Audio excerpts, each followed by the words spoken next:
Yeah, how's it going, guys? It's Richie Unicorn Caller, and I hope you guys are excited, and I hope you guys got some popcorn, because this is gonna be a while. This is probably the chunkiest dev diary I think I've seen them ever post in a long time.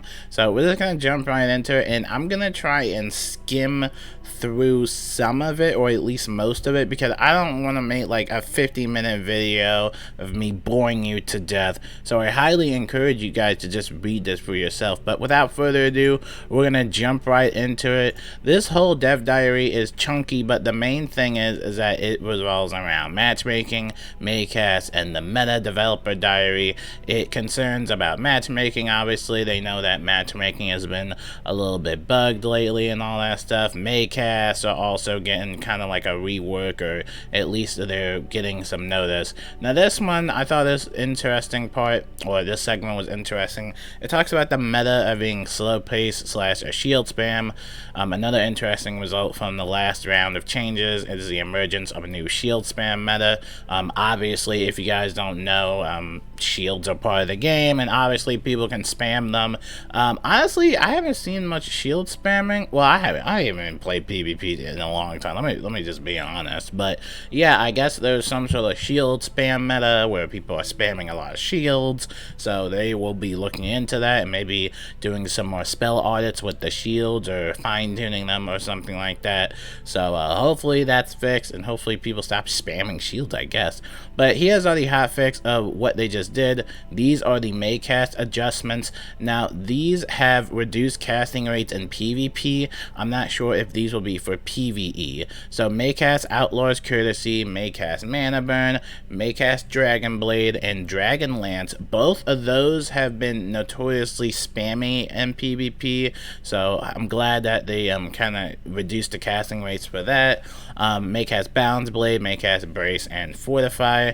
Now, whatchamacallit, the following Maycasts have reduced casting rates in PvP. So again, I'm not sure if this is just for PvE or if it's really just specified for PvP.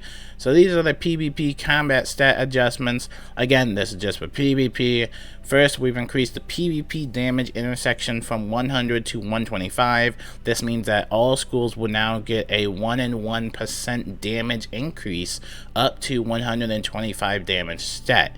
Drop off curve occurring only after that point.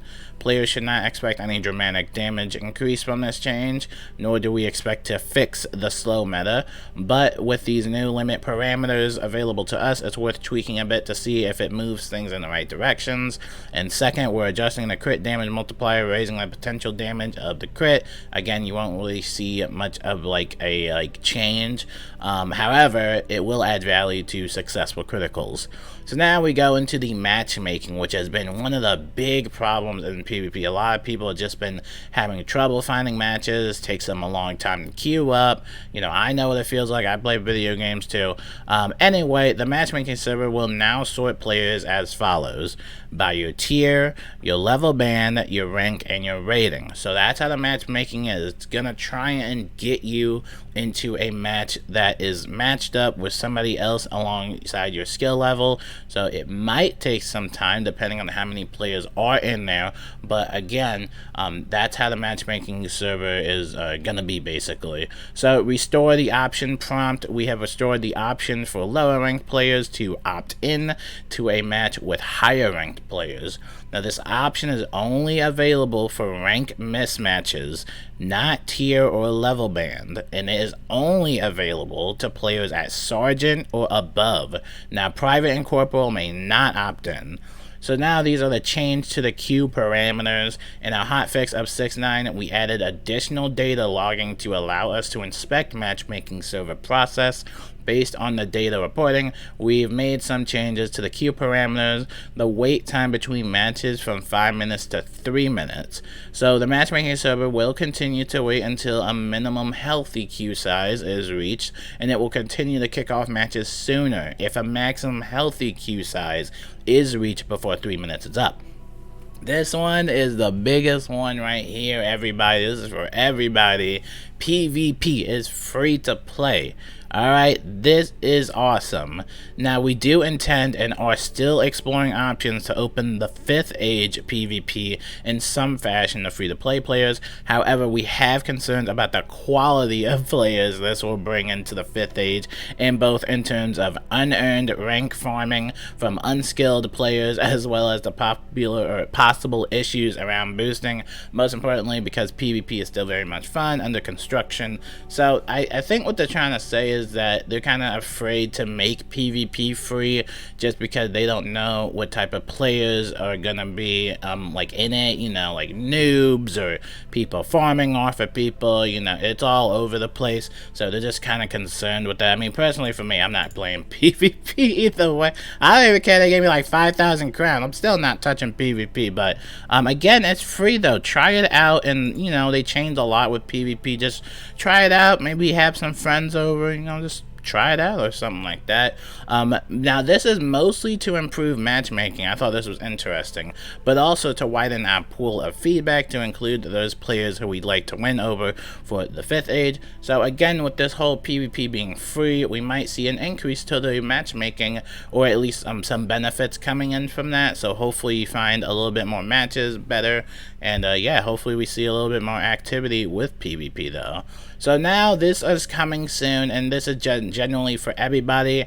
Some of these might be PvE and PvP, so this will be interesting. Now all schools gain a certain amount of health each time they level up, independent of gear. Now these school-based stats increase give us an easy way to close the health gap. So this is actually pretty interesting. Life, Death, and Storm Wizards in particular, they will see a gain of a few hundred health at max level.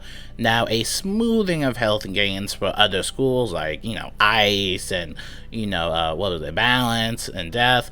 Now, this resulted in a net change of less than 20 points at max level. So they're talking about, you know, boosting some players' health at max level, and then some of the other schools would kind of, you know, close that health gap a little bit.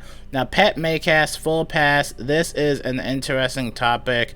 Active Maycast help a player keep or build up offensive tempo, while a reactive Maycast will help slow down your opponent or shift that tempo back to you. I encourage you guys to read that segment by yourself.